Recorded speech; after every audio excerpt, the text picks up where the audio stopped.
Welcome back to another episode of Out of the Blank Podcast. Through some technical difficulties we achieve anyway, because that's what we do when we're interested in talking about the JFK assassination. Tim, it's a pleasure to have you on the show, man. Thank you, Robbie. Pleasure to be here. Obviously, you focus on the area of oilmen and LBJ connections to JFK, which I think from our last conversation, I've started to dive down more into names like Sid Richardson, names like H.L. Hunt, names like Clint Murchison. I just didn't realize the power of big oil in Texas. They pretty much control Texas. And if we tie LBJ into that, and then tie LBJ into the Ed Clark law firm, they pretty much ran Texas. All right. They could basically do anything they wanted with impunity. They could put competitors out of business. They could make competitors go away. They basically control Texas. And in fact, Barr McClellan, who was JFK's lawyer through the Ed Clark law firm for almost 8 years, and wrote an incredible book called Blood, Money, and Power, How LBJ Killed JFK, is on record saying that he knows for a fact that LBJ killed JFK to become president, to stay out of prison, and that there is no doubt in his mind that LBJ killed JFK. And LBJ certainly did that with the help of Texas Big Oil and people like Clint Murchison. And in fact, there is a theory that the night of the infamous meeting on November 21st, 1963, at the Murchison Mansion, that was where the arrangements were made to pay whomever was involved in JFK's assassination. Now, we've gone into names like Mac Wallace and others, but I wanted to kind of dive more into Texas politics a little bit. I've heard varying theories on this, and I just want to hear your understanding of it. But how did LBJ get on the Kennedy ticket? Well, I think that how exactly it happened, I can't tell you, but the reasoning, at least in my mind, for it makes all the sense in the world. JFK was not a Southerner. In fact, he was a Northerner. He was a Yankee, which would make any view a Southerner had of him even worse. Bottom line is JFK needed the Southern vote, okay? And however it came together, I can't tell you. I have a strong feeling that there were people like Joe Kennedy Sr. involved. There were probably people like Sam Giancana in Chicago involved. It's clear the mafia helped John F. Kennedy win the presidency through vote fixing in Chicago and West Virginia. And at the time, it was the slimmest margin of victory in any presidential election in history until the fiasco in Florida with the chits and the voting ballots. But I think it was the whole. I think Kennedy's election, notwithstanding what happened in the election of 2020 here, was architected. I think the entire election was architected by the powers that be, and certainly all that included people in power in Texas, and it included people in power in business and in government. They all colluded together to get Kennedy elected. They want him elected. Well, specifically, I mean, just how did LBJ get on the ticket for Kennedy? Because I've seen now where it says H.L. Hunt in an interview, I think, opened up to putting, it's recorded and it's in the newspaper clipping as well, too, where H.L. Hunt said Johnson didn't want it, and he actually pushed Johnson to do it because they wanted a friend in the White House. Same thing with Sid Richardson. Now, Sid Richardson doesn't have any article clippings that say that, but his connection through Governor Connolly gave him an in to the Kennedy parts of the administration. Then there's another one, which you can say Clint Murchison, but that one's a little bit more iffy, the more party version. I can see that there's more of that connection that people were, or at least the most highlighted search result for it. But there's a lot of reasons people say LBJ was offered it. Nobody expected him to actually take it, and then he took it. But I'm seeing Clint Murchison, I'm seeing names like H.L. Hunt, I'm seeing all these people that didn't want to vote for Kennedy because it was a Democrat, but they thought that Johnson would influence more conservative views, and the best way to get him in was to get him as running as vice president. So a lot of people seem that they push Johnson towards. So I'm just curious if you've ever came across that before. I haven't come across it per se, but my thoughts on that are that that Jay, when you talk about Johnson not wanting the presidency, he wanted it worse than anything. He wanted to be president, and he hated Kennedy from the get-go. That's a fact. He really hated him after Kennedy got elected, and Kennedy and Bobby Kennedy ran the White House and basically, told Johnson, go sit on your hat somewhere because we don't need you, we don't want you, which made him even more angry because he was a very powerful, evil, self-made man. But there was you were talking about something that I should have written it down. There's a good reason why I think that he wasn't pushed into it. And the thought left me. I'm going to have to think about that, Robbie. Okay. I don't think he was pushed into it. I guess at the end of the day, I don't think he was pushed into it. I think he wanted it.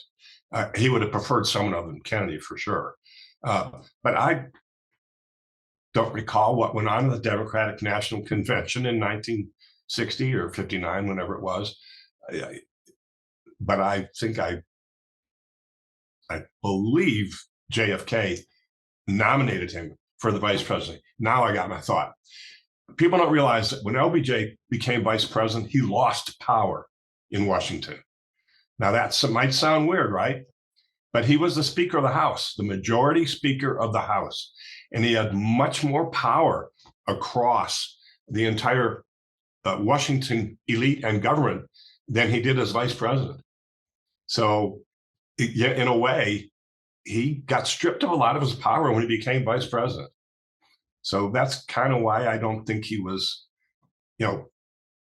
pushed in it. He agreed to become vice president. I don't know if you've ever heard the famous quote by him about how many presidents failed to serve out their full 4 terms. And he said, I like my odds, which was a very prophetic statement since 3.5 years later, Kennedy was shot and Johnson had to serve out the remainder of his term. So so there's my reasoning there. He lost power when he became VP. You've mentioned multiple times, but I'm wondering if you have any details that you can explain to me about, but the influence of Texas politics for LBJ. Why were there so many oilmen that were friends with LBJ? I mean, there's a lot of photos, even at Sid Richardson's birthday party. There's LBJ. When Sid Richardson died, there's LBJ speaking at Sid Richardson College. So names like Sid Richardson, H.L. Hunt, I mean, can you give me some explanations behind them or just what their connection and relationship to LBJ is, so I can get a little bit of background to how we get big oil influenced into wanting to support the, king of the LBJ treatment, I would say. Well, I mean, Texas politics has always been thick of thieves. And if you go back to the scandal, Box 13 scandal, when Johnson first became senator, his campaign manager was John Connally. They had known each other for years and years and years. Okay. The tie between LBJ and Texas Oil became, they wanted him to become vice president more than anything. Okay. Maybe not realizing that he wouldn't have as much control over what would happen vis-a-vis the oil allotment. What do they call it? The oil reduction. Oil depletion allowance. Yes. Okay. So that was a long-standing thing. It was in effect. I think it was Truman that may have put that into effect. Well, long before Kennedy became president. Or is it Roosevelt? It could have been Roosevelt. I think you might be right on that. And a lot of people opposed it before Kennedy ever mentioned it. A lot of people opposed it. But there was another, I think it's a senator, and he could be from Texas, who said, as long as I'm in whatever position he was in, it's never going to go away. And to this day, it's never gone away. Now, this guy's long gone, but the Texas Oilmen wanted LBJ in office to protect their oil interests more than anything else. And I think there was a lot of exchange of money, favors, women, whatever that went on between the Texas oilmen and LBJ's entourage, if you will, people like Bobby Baker and Billy Celestes and folks like that, who LBJ was very, very in the thick with. Yeah, I can't get real granular on the specific relationship between Texas Oil and LBJ, but it certainly irrefutably was there. And they both enjoyed the spoils of and the rewards of those associations. When it comes to Bobby Baker, maybe you can describe some of who Bobby Baker is and some of the scandal that was going on, if you know it, just because obviously that becomes one of the theories of like when LBJ is vice president, there's this scandal going on. And Kennedy's even mentioned to Evelyn Lincoln, which is why Evelyn Lincoln is one of the names that mentioned LBJ, Hoover, and others as being part of the conspiracy.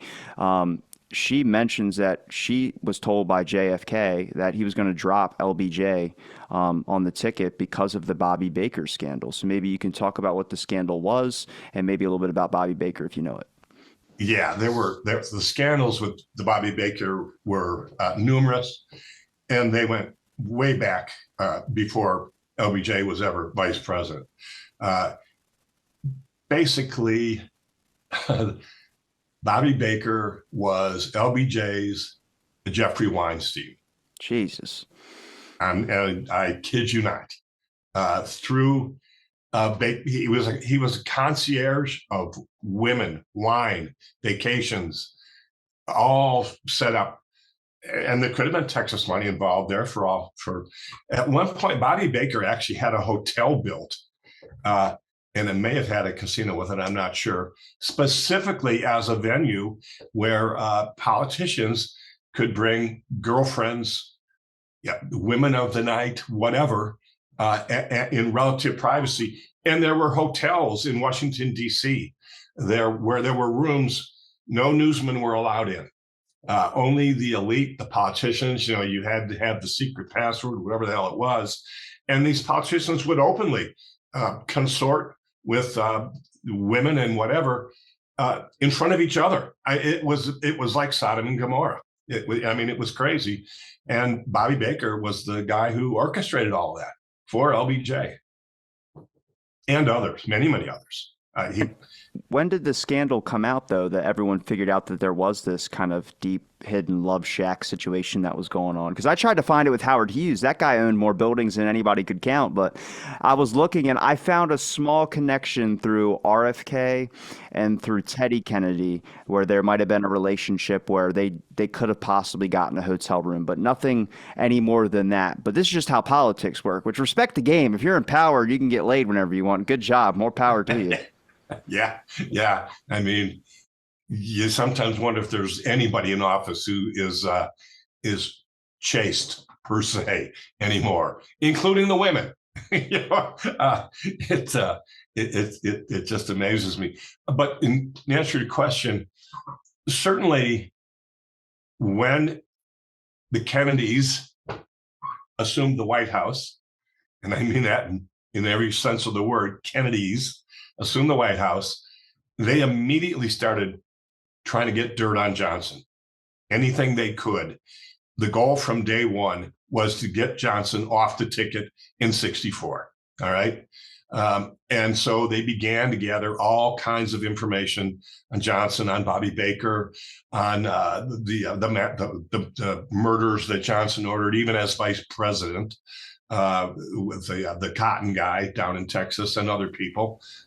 Johnson's own sister. Is that Henry Marshall? Henry Marshall, thank you. Yes, yeah. Who had like 3 gunshots to the body and blah, blah, blah. He was shot long range with a rifle and it was ruled as a suicide. They switched the autopsy thing over. It didn't make a lot of sense, no. No, it was a joke. But at any rate, there were, so the Kennedys were gathering dirt on him. He had already been told he was not going to be on the ticket. He already knew that, okay, at the time of the assassination. And so, in fact, Life magazine, and you can look this up, already had published what was the first of supposedly 3 articles that were looking into Johnson's less than honorable associations with people like Bobby Baker and Billy Celestes. Okay, the second edition of that article was supposed to come out the week after Kennedy got shot, and it was subsequently shelved. And who do you think it was shelved by? Lyndon Johnson and the CIA. A lot of people don't know at that time, Life magazine was ran and operated and owned by, I forget the gentleman's name, but he was ex-CIA. So, What, C.D. Jackson or no, not Jackson. no, McGlendon. His name's No, McGlendon. I just did a clip on him. His name's McGlendon. I know that for a fact. I'll get his full name real quick. Hang on. but he was ex-CIA. Okay, and this is interesting because here's another incredible example of the CIA already controlling American media, not to the depth and breadth they do today, but certainly in some key high places. His name's Gordon McLendon, and he worked with David Atlee Phillips in certain aspects of CIA operations and propaganda tactics. And then he eventually owned Life magazine. No, wait, is it Life magazine? He owned I think it was a Cliff Radio, KLIF Radio, which is another connection that I found. Maybe we're talking about 2 separate people, but this guy ended up owning the station. And Jack Ruby requested him, and as when he was arrested, he was like, "I'm good friends with Gordon, and I'm good friends with this," and that's how he ended up getting into the radio station that night and everything like that. It's nuts. I started looking at that. I was like, I don't think anybody's ever really explained this before. Well, I think if I'm not right, if you look at the testimony that the Warren Commission documented, quote unquote, created be a better word. But I think all of their records on David Atlee Phillips to this day have never been released. They're withholding 100-something thousand documents, but they have released a good bit. But a lot of it deals with that JM Wave stuff that goes on that we all see in the latest release. Yeah. So, at any rate, I think the whole impetus to begin to destroy Johnson began on January 21st, 1960, when Kennedy assumed office with his brother Bobby. Now, did the Kennedy administration and JFK, what was their relationship with LBJ? The Kennedy administration? Yeah, a lot of people I'd seen, even secretaries and people like that, had talked about LBJ was just a problem or a political issue on many fronts, mostly because of his attitude and personality when it came to political decisions or just things that go on. Well, I don't think anybody in the administration cared for him, but the Secret Service had no regard for John F. Kennedy whatsoever. They were known, it was known that there were members of the Secret Service in the White House who had said they would never take a bullet for John F. Kennedy. Okay. And that never became more apparent than in Dallas on November 22nd, 1963, when they were basically waved off, told to stand down. But I think it was John, people don't realize, and this is the next book Gary and I write is going to be called LBJ, Marked for Death, The Texas Antichrist. Because LBJ was as evil a person as anyone has ever seen in politics, period, American politics.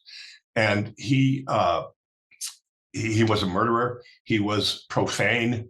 He was obscene. He was arrogant.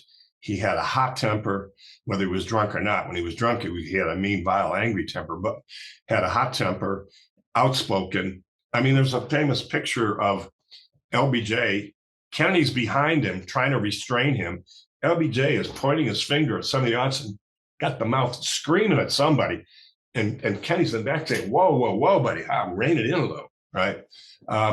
So I think the administration's relationship with LBJ at best was contentious, right? I think they tried to do anything they could just to keep him out of the way.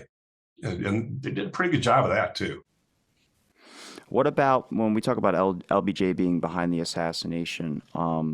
You mentioned he's a murderer. What are you specifically talking about murderer? Because he didn't kill anyone, technically. He had people do it for him, right? What's the best way? What would you do? If I was going to try to kill you, I wouldn't do it myself, right? It's to anybody who has done any real deep investigation of the Kennedy assassination, there's a common denominator, and it's Lyndon B. Johnson. All right. And if you look at where it happened, okay, and it was going to happen, he had 3 Texas trips planned: San Antonio, Austin, and Dallas. It was going to happen in one of those 3 places on that trip. Interestingly enough, the one who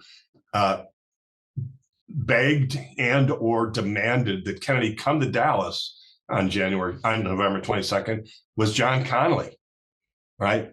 John Connally said, look, you may have got the Southern vote in 1960, but you need to come now as a show of unity to convince Southerners that you care for them, that you want to, their problems are your problems.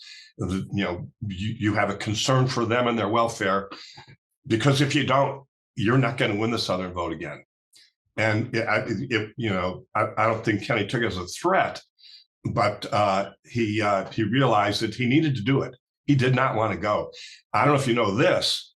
After Jackie had, it was either the baby that was stillborn or Patrick, who lasted for 3 days. She stayed out of the public eye. Her trip to Dallas was the first trip she made after somewhat sequestering herself for several months out of the public eye.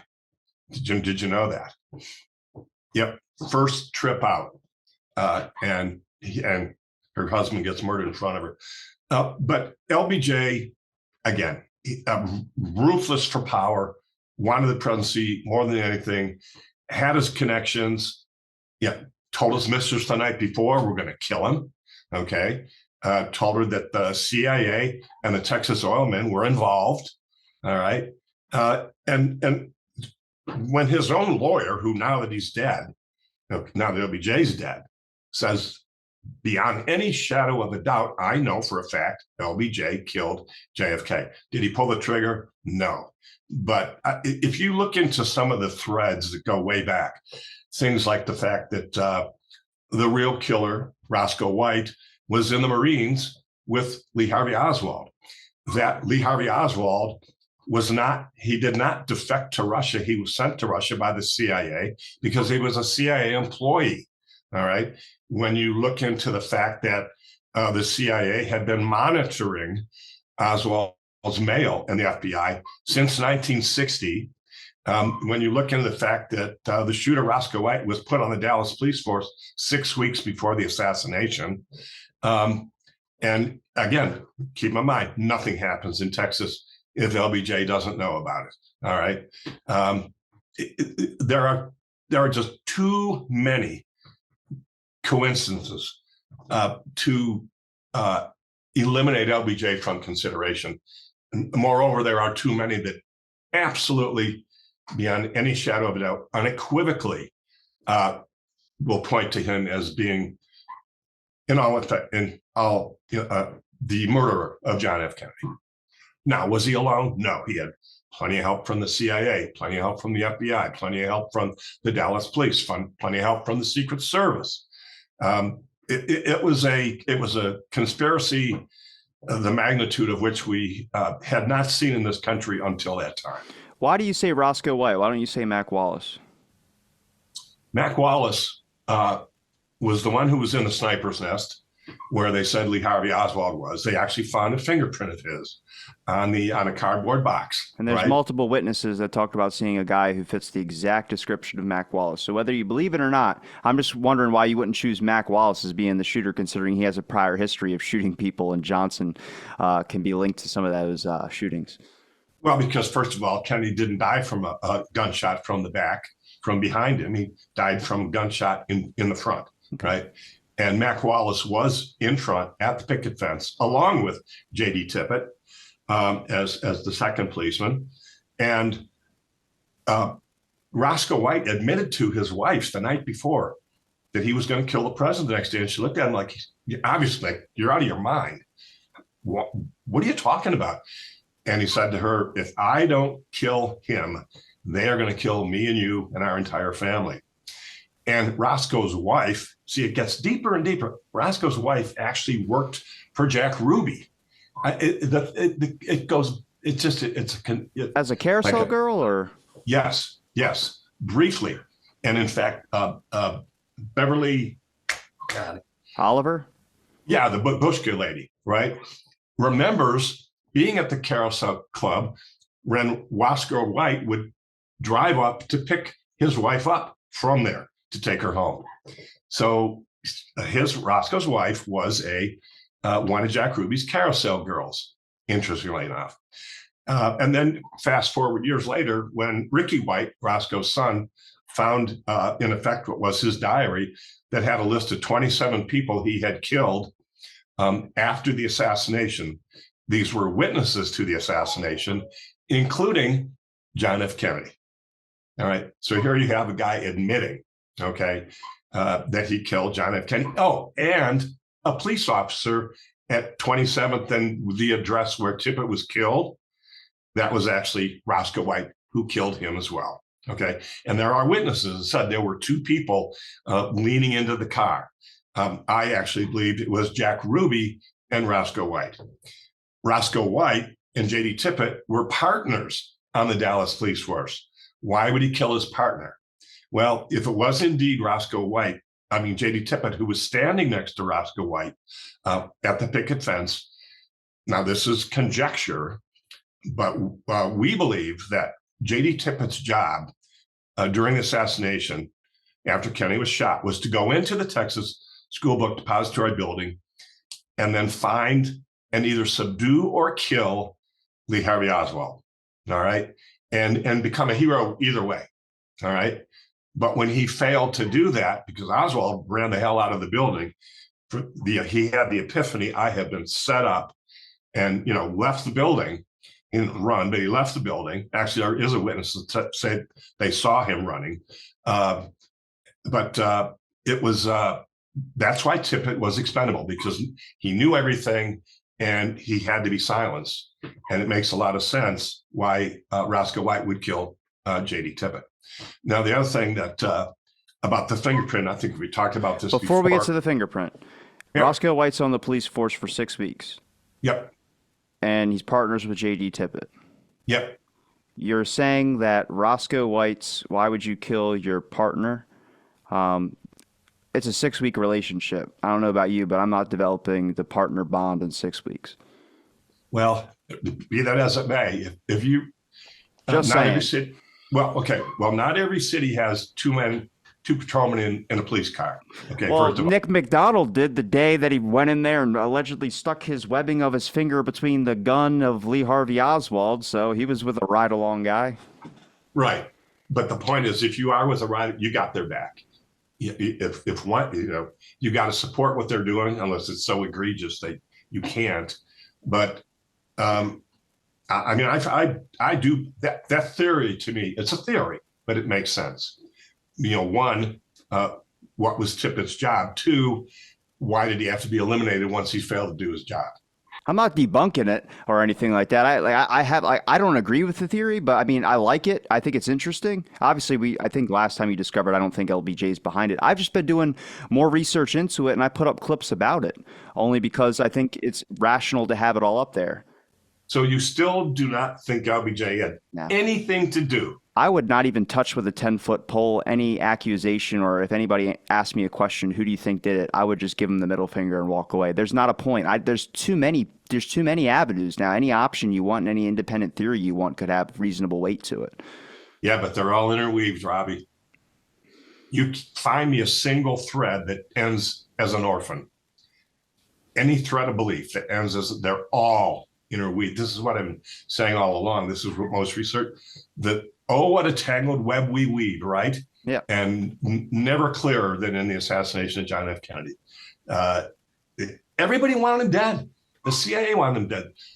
Hoover wanted him dead. The American industrial military complex wanted him dead. Texas Big Oil wanted him dead. The mafia wanted him dead. Everybody wanted this man dead.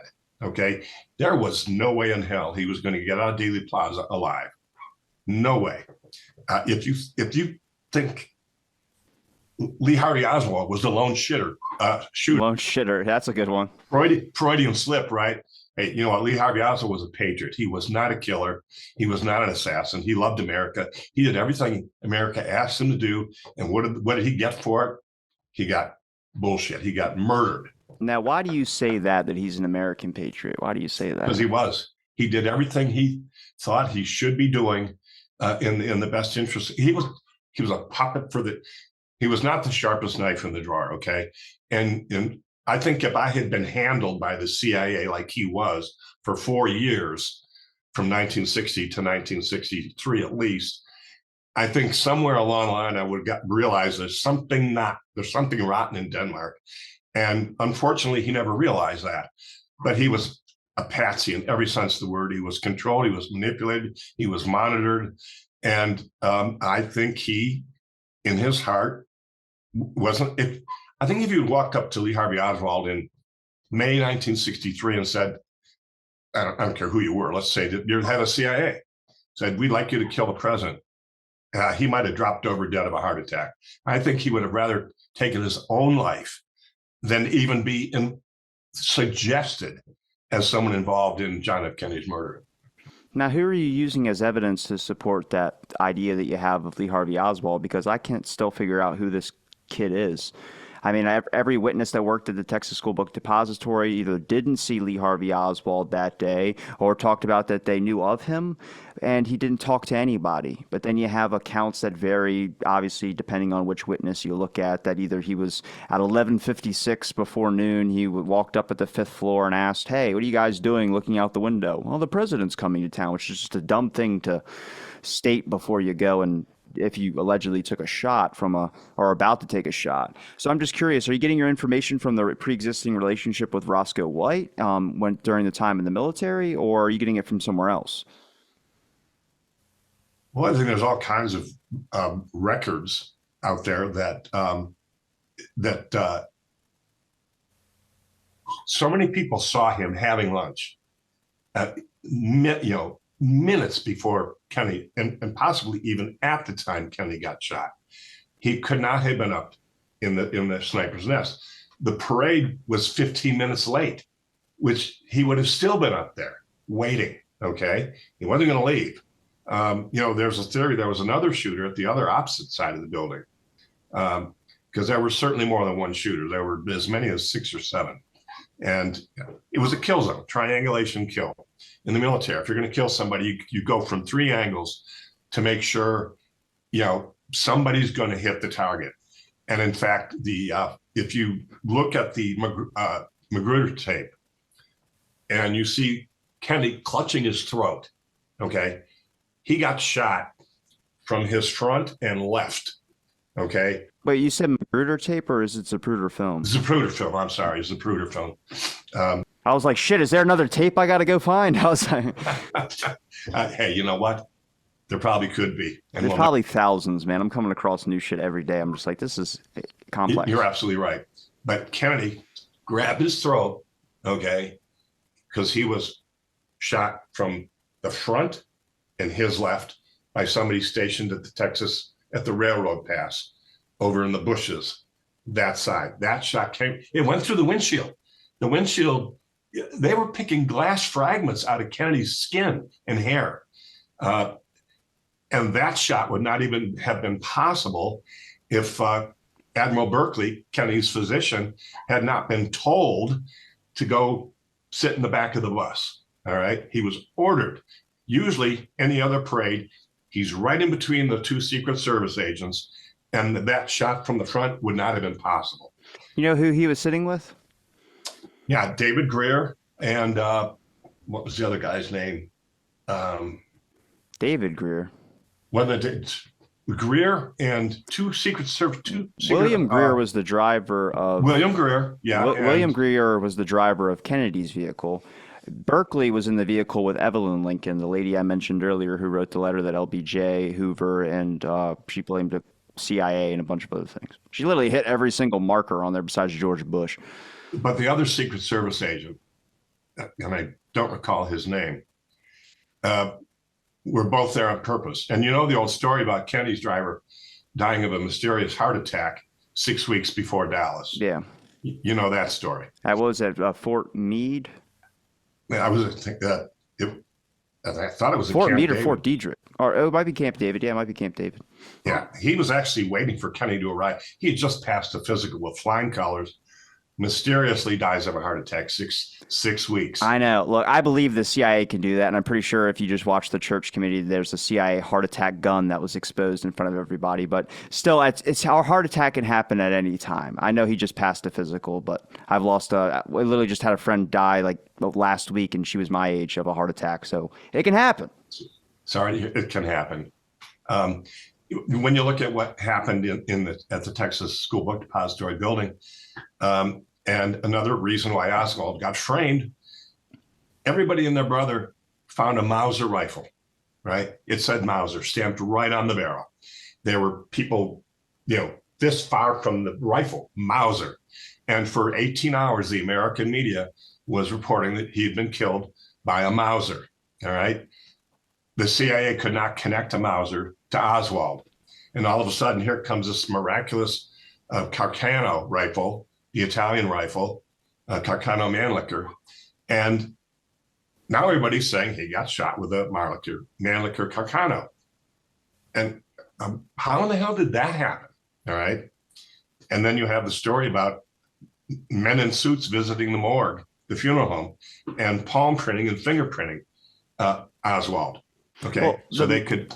The main question to that would be, how the hell did a rifle get into the building of the Texas school? Someone had to have brought it in there, and if it happened to be either when the building was after hours, they either had to get permission from the superintendent or someone else, right?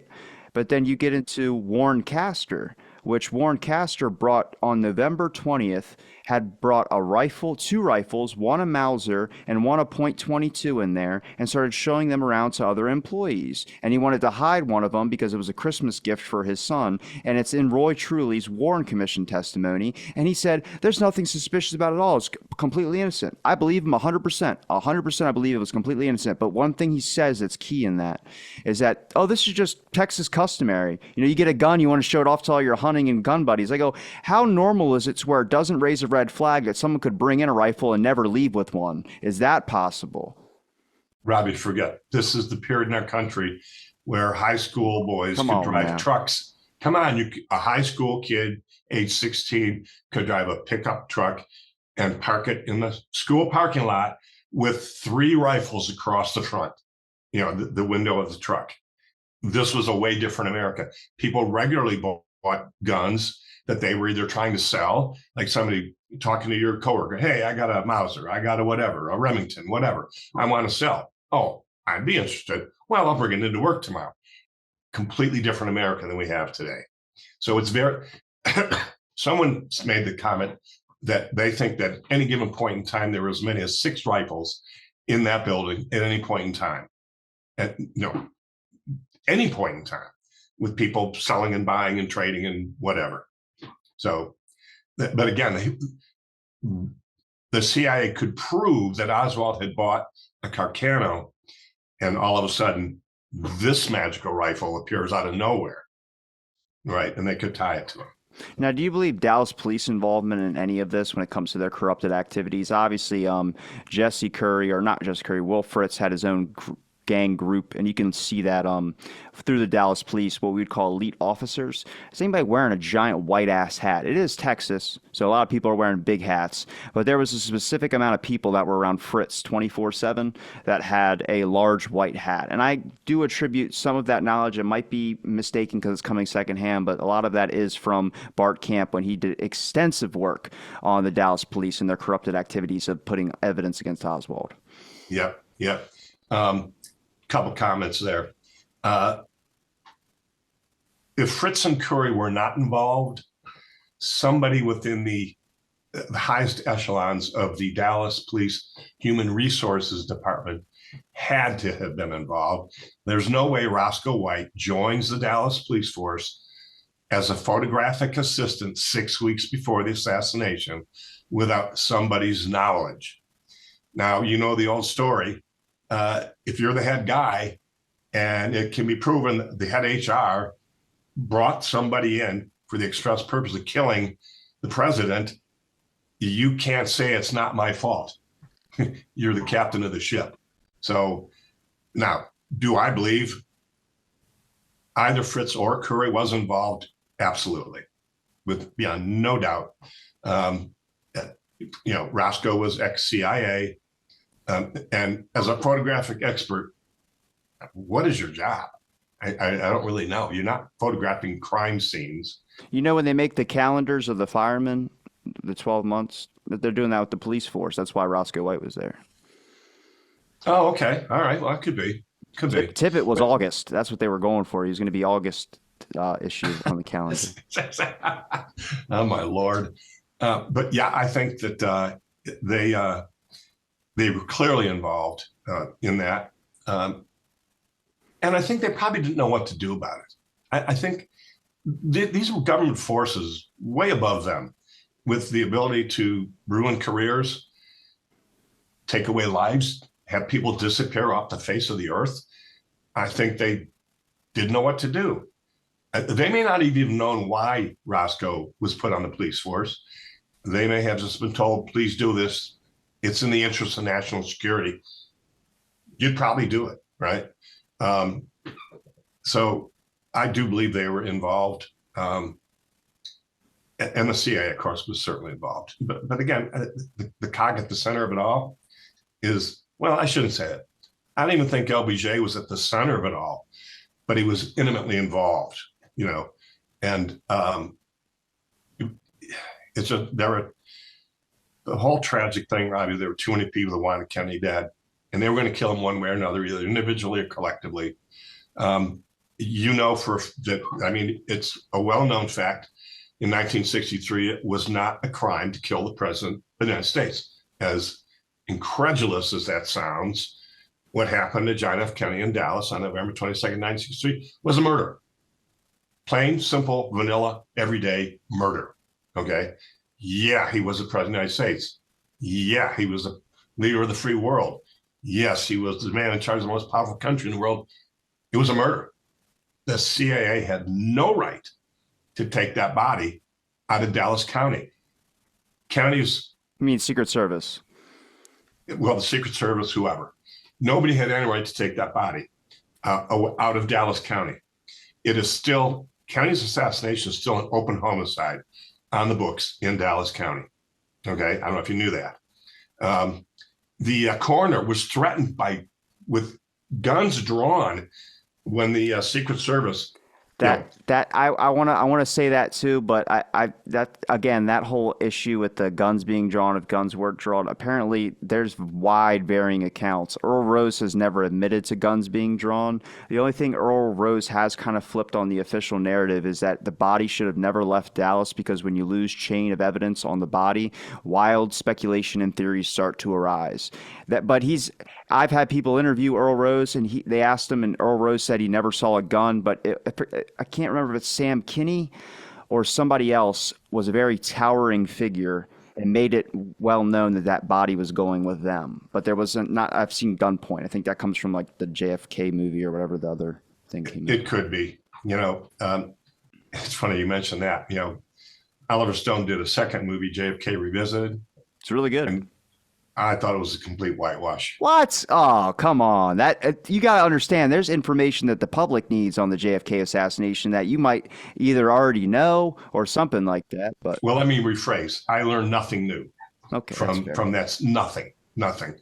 And if Oliver Stone had any balls, he'd write a book based on our book, JFK, if he had any balls, but he doesn't. Well, make a movie so we can have another movie out there. We got to flood the market with as much JFK.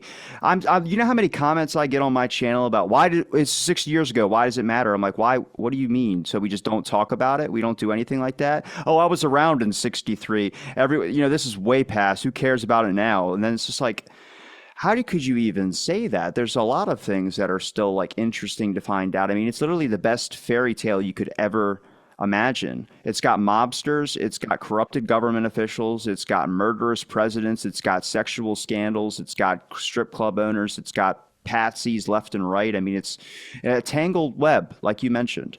But right now, what I've done since probably our last discussion, but since I first got interested in this, is I've been documenting all the witness statements and then trying to find evidence to connected theories and things like that. So I'm very, very clear on what is proven and what is speculation. I will agree with some of the speculation, but there's a lot of things where I'm like, I thought guns were drawn too. They weren't drawn. At least from what I can tell, there's wide ranging accounts. And even with Evelyn Lincoln, that's hearsay if she blamed LBJ and blamed Hoover and all them. I believe it, but it's hearsay because nobody bothered to openly speak about this. Every Warren Commission member dissented.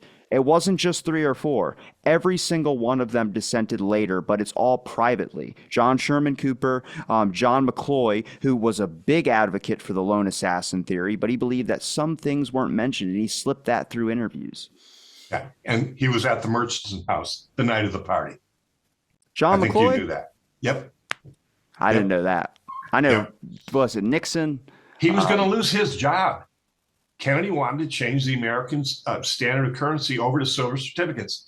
Oh, yeah. John McCloy would have been out of a job. Okay. Another one who wanted him killed. They're popping up. There's 300 people we probably haven't even known of yet that all wanted Kennedy dead and may have had a part in it. And so what you say, there's a lot of truth in what you say, Robbie. There's a lot of conjecture. However, I believe there's more proof as you connect the dots of who was involved, why it happened, how it happened. One of the guys I almost feel sorry for is Emory Roberts, who was in charge of the Secret Service detail. I don't think he had a clue what was going on until he was at the Murchison house that night in the room when they were discussing the plans to kill Kennedy. And they told him, stand down. And he could have said, F to you guys, I'm not having any part of this. Walked out of the room. Guess what would have happened to him? And he knew it. He'd have been dead. So what could he do? There was the famous film clip of him waving the one guy away from the Kennedy limousine. The guy's turning around going, what? This is my job? What? He couldn't believe it. I don't think that's Emory Roberts. That's Blaine. No. Emory Roberts was in the car behind. On the clip, that's Gerald Blaine. That's Secret Service expert Palomara. He's done work on that. He's got the clip of it. I got it clipped up on my YouTube too. Yeah, I know, Vince. I thought for sure it was Roberts. It's okay. It's Blaine waved. Okay. He was ahead of the Secret Service detail. He was on the follow-up car, and when the guy goes like this with his hands, that's Blaine waving him off, telling him no to come back. Emory Roberts is one of Vince's suspects, I believe. He's got 3. Sam Kinney is one of those, and Blaine is another one as well too. Okay. But also Vince he'll go out there with you on it, and it makes a lot of sense. I've seen this theory before, but there was a Secret Service agent on the knoll that took a shot and was hid in a trunk, which I've never really again. That's a lot of. There's probably some evidence to lead to that, but I just it was interesting to me to hear him like that because he's very interview. This is what someone said to me. This is documented here. He documents everything. So that's what I really like. I mean, it's difficult too, especially when a lot of these come from letters. So many researchers are posting letters that they got privately. I was like, thank God you messaged them about it. But at the same time, this is not in the public domain. It's not available in an archive somewhere. Right. Now, the trouble, the issue with the 3 bullet theory. Yes. If you want to explain it. So the plane's on the way to Washington with Kennedy's body. All 3 shots can be accounted for, okay, as to where, who got hit, what was fired, la, la, la. Meanwhile, Connally is still in surgery. And when he comes out of surgery, there's a bullet still lodged in his thigh. Now you got 4 bullets, not 3. Yeah. Where'd that come from? Well, you have statements. Well, it debunks the whole Warren Commission about 3 shots were fired. Well, that's the funny thing about all the dissent on the Warren Commission. It's all of them disagreed on the magic bullet theory. Nobody believed that there was this single bullet that could do all this damage and do that. Nobody believed that. Nobody. They believed that there was more shots fired. But that's all where a lot of the dissent, everyone essentially agreed upon, except 2 members, which is Dulles. Inspector. No, it's well, I mean, like real, actual, like the head face of the Warren Commission, but it would be Dulles, and then it would be Gerald Ford. John McCloy ended up supporting Gerald Ford and Alan Dulles because obviously he worked long establishment with the government, so he's going to go to that. But even he said there was that magic bullet theory didn't make a whole lot of sense. Like he was initially opposed to believing it, but then eventually someone convinced him along the way. And again, none of the members of the Warren Commission wanted to be on it. LBJ put that together and then informed them, you are going to be on the Warren Commission. None of them had prior knowledge. Most of them didn't want anything to do with the assassination. Nothing. Okay? Richard Russell is the best example. He was like, I'm not going to serve on it. And LBJ said, you're goddamn going to serve. Yep. And at any point, the Warren Commission was not formed to find the truth. The Warren Commission was formed to prove beyond any shadow of a doubt that Lee Harvey Oswald was the sole assassin. Now, and they weren't creating a narrative, they were creating a fiction at the end of the day. They knew day one what their objective was, okay? It wasn't the truth, it was this answer, period, come hell or high water. And I forget how many meetings they actually had, but I think there were less than 10 meetings they ever had where all of the members were present. In most of the meetings, they might not have even had a majority. Nobody wanted to be on it, you know. And when you put the fox in charge of the hen house by naming Alan Dulles, who Kennedy fired, in charge of the Warren Commission, you know there's a rat in the woodpile. Okay, so the Warren Commission is, I've said it, best piece of fiction since the Grimm brothers, you know, fairy tales, the Grimm brother fairy tales. Better piece of fiction. Now, Joke. when we mention things like Roscoe White, we mention names like this. Why do you trust Billy Celeste so much when it comes to some of statements or things that came out about some of the scandals, like the cotton allotments, which I believe he said in court, which is a lot of where that evidence comes from? It's not that I trust Billy Celeste's. I trust his knowledge, all right, of all of these, you know, when he was trying to get out of prison and his lawyer, you know, came forward with this list of 8 names, either 8 or 9, that Mac Wallace had killed on behalf of Lyndon Johnson. Those things all happened, okay? Regardless of who's trying to say they happened, okay? Was LBJ involved in them? Who the hell knows? But those murders all happened. And more likely than not, Mac Wallace was involved in all of them, okay? And you know, he's the only guy ever convicted of first-degree murder in the state of Dallas and walks away due to the influence of JFK. I mean, of LBJ. Well, he shot Kinzer because of the Josepha thing, right? Yes. And then Well, Josepha gets killed by Mac Wallace, so it's like, why the hell did you kill Kinzer then? It obviously didn't matter that much. Well, Kinzer was actually having an affair with Josepha and Kinzer's wife. I mean, Wallace's wife. That dirty dog. Yeah, yeah. He liked his ladies. You know, it's like the tennis pro at the country club, right? Maybe he should have been a politician. Yeah. So, yeah. I mean, and he walks in middle of daylight in front of 12 people, shoots this guy in cold blood, doesn't speed away, just gets in his car, drives away, gets pulled over, and says, "You can't arrest me. I work for Senator Johnson." What? You know, I mean, and they might as well have not arrested him because he walked off scot-free, you know. And then, you know, he himself died under very, very mysterious circumstances. One car accident in the middle of nowhere, dry, sunny day in Texas. One car accident, no autopsy ever done. Isn't that interesting? Why do you trust Barr McClellan so much, even though he's LBJ's lawyer? But he obviously Blood Money and what is it? Blood Money and Power. It's Barr McClellan's book. I mean, there's a lot of people that were close to a lot of people that made statements like that you could look at. I mean, even if you look at the mafia, I think every mobster eventually on their deathbed had one type of confession that is written somewhere about being involved in it in some aspects. So I'm not doubting it. I'm just saying, why do you trust Barr McClellan so much? Because I've met him, and Okay. He's a stand-up guy. All He, right. there's no reason for him to lie about it. What would he get?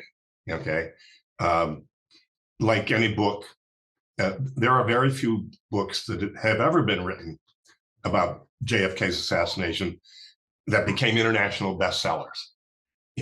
People don't like to read about the fact that our government may have killed one of our presidents. They'd rather just put their head in the sand and ignore it. So he didn't write that book to become rich. I think he wrote it to maybe clear his conscience. I never asked him why he wrote the book, to tell you the truth, but he had nothing to gain, because you're not going to get rich. When Gary and I set out to write the book on Oswald, then the book on JFK, RFK, JFK, we didn't do it to get rich. We did it to try and, well, two real reasons: to try and increase awareness that our government, in one way or another, was behind all of these murders. Even if it was a rogue faction of the CIA, that's our government. Even if it was J. Edgar Hoover, pulling some skunk works thing behind the scenes, it's our government. The second reason, Robbie, and you and I have talked about this, there are now 4 generations of Americans that have been told that Lee Harvey Oswald killed John F. Kennedy in school. They've been told in school that Sirhan Sirhan killed RFK, which we know is another lie. Okay. They've been told that John F. Kennedy became disoriented in fog. He was an inexperienced pilot and he lost his horizon and crashed in the sea. Blatant lie. Okay. Gary and I, more than anything else, are trying to get a younger generation of researchers like yourself to take up the cause. Okay. And because we've got to know the truth. And I'm going to tell you something. If there's one thing right now that I will hold against Donald Trump for the rest of my life, he had every right when he was president to release all of the records that the Assassinations Review Board had sequestered. He had the right to release them all, and he chose to only release a few more. And I will never forgive him for that. Well, I can tell you, I believe him now when he says he's going to release him after being him a shot in the head. So Did he say that? I he's didn't hear he's that. openly stated it. Well, he's opened it before he even said he gets before the assassination thing happened. He openly stated that when he does get in office, he was going to release it. And I've called out bullshit. You didn't do it before. Why would I trust you now? But now I I believe don't it that try. he always gets shot in the head. Yeah, I believe it now. I believe it now, 100% now. As soon as I woke up, I took one day where I slept in. As soon as I woke up, Richard Simmons died and Donald Trump almost gets assassinated. I was just happy it wasn't RFK. I mean, I hate to be that guy, but I was like, that would be the only genetic case of being shot in the head that would ever be linked in history, which is his dad, his uncle, and then next thing you know, if he got hit. Well, I'm going to tell you something. Uh, if RFK ever Jr. Gained the White House, or if he ever got such a groundswell of support that he could be viewed as a threat, that he might become president, he's done. They'll kill him. The CIA is never going to allow another Kennedy in the White House, ever, ever. And it's a shame. It's a shame. But to go back to my earlier comment, Robbie, you said something I really, really love. You are I want to stick my hand in the wound under the rib to prove the wound exists, right? I don't know if you know that old story about the wound. It was one of the disciples. Somebody said, if I can't stick my hand in the wound of under Christ's rib cage, I don't believe it ever happened. Okay. I actually kind of like that idea. You're a person who, unless you have indisputable fact to support something, you're not going to sign up as someone who believes in it. Which, look, there is a lot of things that aren't going to be, there's a lot of things that are not going to be written down, especially if you're talking about overall schemes and plans and like autopsy notes that could be lost and things like that. I agree with that 100%. But if I'm going to stand on something, especially something in the JFK assassination. I've come across too much bullshit now that I thought was fact, and now it's not. So I would Yep. really like to land on something of what can we all get behind to get the younger generations and get other people interested in having the discussion again, which is just bringing, like all I'm doing now is bringing JFK testimony from the Warren Commission, FBI, all these things. I'm just giving them statements, even if they don't make sense. A 6'7" guy in Dealey Plaza with a rifle in a case who has blonde hair that three people saw, Philip Hathaway and others. I don't believe that that's a shooter. I don't believe that's anything. Could be a distraction. But their testimony's in there. Put it online because nobody fucking reads. So let's just get it in video format, and it's a minute long. It's so simple and easy to do. And Robbie, that's exactly why Gary and I have made 4 videos of our 4 books, because some people would rather see it than read it. You know, reading is becoming a lost art. Writing is becoming a lost art. Comprehension is becoming a lost art. And some people would, to be honest, I wouldn't even attempt reading half of these damn testimonies because you get one that's like on the 22nd of November, 1963. And his name is Hank Farmer. He talks about seeing what he thinks a shot hit Kennedy's face and then a shot hit Governor Kennedy's back. Then he's interviewed 10 days later in like December or whatever by the FBI. And then it says Hank Farmer saw nothing relevant to the assassination. And all this. I'm like, well, which is it? Did he forget in 10 days? Well, there are singing canaries all over that have been bought and sold by the media. Dan Rather, one of the biggest. Bill O'Reilly, one of the biggest. You know, in his book, he claims he was standing outside the front door when the guy who was scheduled to appear before the I forget which commission it was, but he had inside knowledge of some of what happened. Riley claims he was on the front door when that guy shot himself in the bedroom upstairs. He was in Texas. And Gary actually wrote the publishers of the book and said, this is a lie. He wasn't on the front doorstep. He was in Texas. And they said they blew it off as incidental to the fact that this is such a compelling book or some such nonsense. O'Reilly is a two-faced singing canary. Dan Rather, Walter Cronkite, they're all singing canaries. They say whatever the media wants them to say. Do you want to promote where people can find your books on the JFK, RFK, and JFK Jr.? And then at some point, I got to get you and Gary on here to discuss the JFK Jr. Assassination, because I said I wanted to do that one with you guys together. Yeah, that would be great. And again, our hope in doing that book, I don't know if you had a chance to read it yet or have bought it yet. Actually, if you haven't, we should send it to you. In fact, I'll make sure we do. I've been delayed on talking about JFK Jr. because I've been so stuck on the JFK subject, and then finally it was the RFK one, and then I'm like, I don't feel ready to stretch myself that thin on getting into Junior yet. I'm going to get you a copy of the book and the DVD because for the first time we have a third co-author with us, a guy by the name of Damon Ise, and he is a certified flight instructor. Is it spelled DAMONDISSA? It's Damon, DAMON, and it's ISE, but he pronounces Ise. Okay. Certified flight instructor, pilot for over 40 years.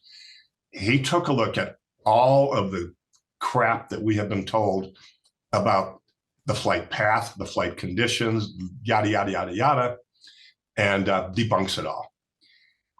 JFK was flying into better weather as he approached the airport. He had 10 miles visibility.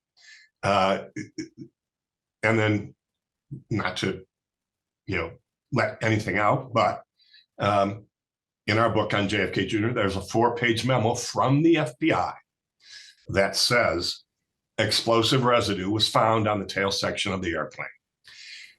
A subsequent report by Interpol confirmed that. Same thing. And they said the residue appears to be of the type used by foreign agencies. 2 days before the accident, there were 4 people spotted leaning against JFK Jr.'s plane at the Essex County Airport. Both bushes and 2 members of the Mossad. Draw your own conclusions. But anyway, it's a great book, and I'm going to make sure you get a copy of it. So people can find them on Amazon. Obviously, I have previous links from other episodes I can include in there too. Yeah, so our books are available at Amazon and the Kindle, and on our website, which is www.thejfkassassination.com. So all of our books, all of our videos are there, and you can purchase them from any of those outlets. And we're actually talking to one of the most major publishers in the United States right now about really getting our books into hundreds of other places where people might be available to, look at them and see them and read them and draw their own conclusions. I will stand behind the conclusions that we've drawn in our books. And when we say we're conjecturing, we say, this is what we think happened. But when we can have a document to prove it, the document's there. Okay. For the Oswald book, documents that prove he was in the CIA, that prove he was an FBI informant, on and on and on. So we like to have what we say in any of our books documented with some proof. However much you might believe in that document or not. Because, these days you can create anything you want, I guess, right? Any document, anybody's signature, it's a sad state of affairs, but it is what it is. But we believe in the books. And we just want people to become, Americans are the most resilient people on the face of the earth, Robbie. We can handle the truth. This isn't Jack Nicholson, right? In A Few Good Men. We can handle the truth. If it came out this afternoon and somebody said, ex-CIA Roscoe White killed John F. Kennedy with a headshot from the front, and that the CIA, the FBI, the Dallas police, the mafia, we're behind it, we could handle it. We wouldn't like it. But we could handle it, And when the guy that invented the CIA afterwards says it was the worst thing I ever did in my entire reign as president, because they've become uncountable to no one, and they're like the American Gestapo, we have a problem with the CIA. Oh, you mentioned Truman's piece about in the Washington op-ed or whatever. Yep.